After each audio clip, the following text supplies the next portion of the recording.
Right, we're at North Clifton on the River Trent. Lovely little stretch of water, quite deep, very powerful. You know, you need 50 to 70 gram feeders and even plus tidal. And we're catching plenty of roach, dace, perch, lovely days fishing. And one of the things I wanted to test today was our new umbrella. I've got the wind blowing into the umbrella, but you'll see as I'm fishing, it's not impeding in my fishing, but it's giving me plenty of protection if I need it, if the rain starts to come later. So let's see if we can catch some fish. So the thing I was aiming for with this umbrella is to make a much smaller affair than the average umbrella out there at the moment. To give an example, the average umbrella, 50-inch rib for example, is presenting something like 6,000 square inches of canvas to the wind, whereas this one with a 27-inch rib is only presenting a third of that. And you can appreciate on a day like this where the wind's blowing into the umbrella, I've got two advantages. Number one, it's not blowing the umbrella inside out. Number two, if I get off the box, it's not going to pick the box off the ground. But number three, you can see there's no impedance of the landing net going back and forth. It's not affecting me casting, hooking fish, striking, landing the fish in any way. And that's the biggest problem I had personally with umbrellas. They haven't really changed umbrellas since I was using them 30 odd years ago.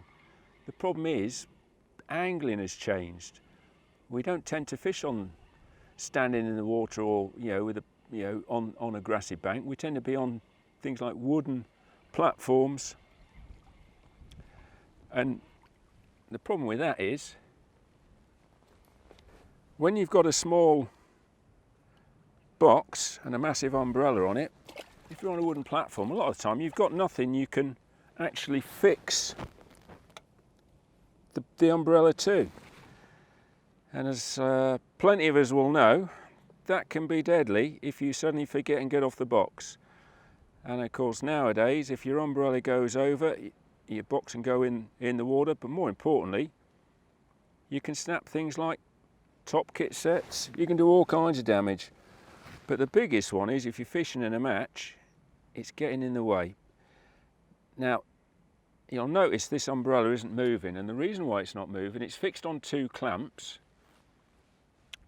but it fixes to the back of the bait tray, and it's got a strong post that's clamped in two positions, and those clamps go above and below the bait tray, and then combined with the D-rings that fix it to the back. So if you've got a bait waiter already with a hood, it works perfectly in conjunction with that. So I'm only really worried about protecting everything from a waist up. I've got chest waders on today. I don't need to worry about anything from a waist down. And by having much less canvas presented to the wind, I solve a myriad of problems. This is nothing more frustrating than having to trying to keep your umbrella under control, keep retwisting it round in position. And the other advantage is if I do want to look forward, I can look round the front of my umbrella.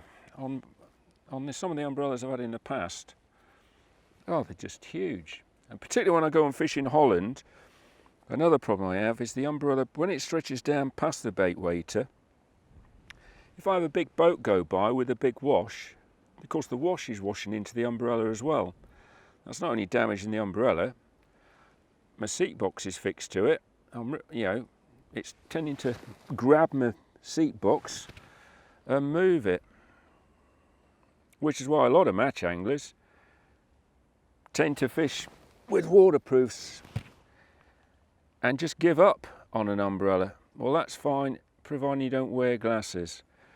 But from someone who does, there's nothing more frustrating than having your glasses with specks of water on.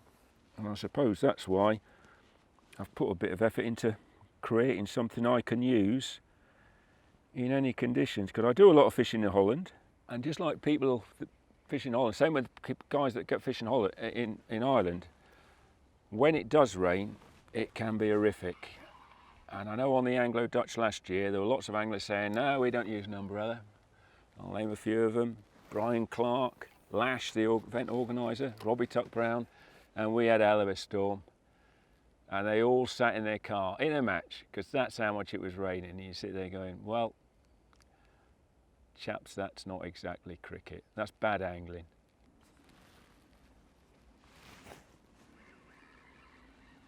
Well, we've had a lovely day's fishing here at Northcliffe. It's been literally a fisher chuck, and we've caught dace, roach, perch, bleak. The only thing I've not caught today, sadly, I've not had a barbel, which I was hoping we might have had, but a bloody lovely day's fishing. Yeah, we gave the umbrella a nice test out. All in all, look forward to seeing you on the bank next time. Tight lines.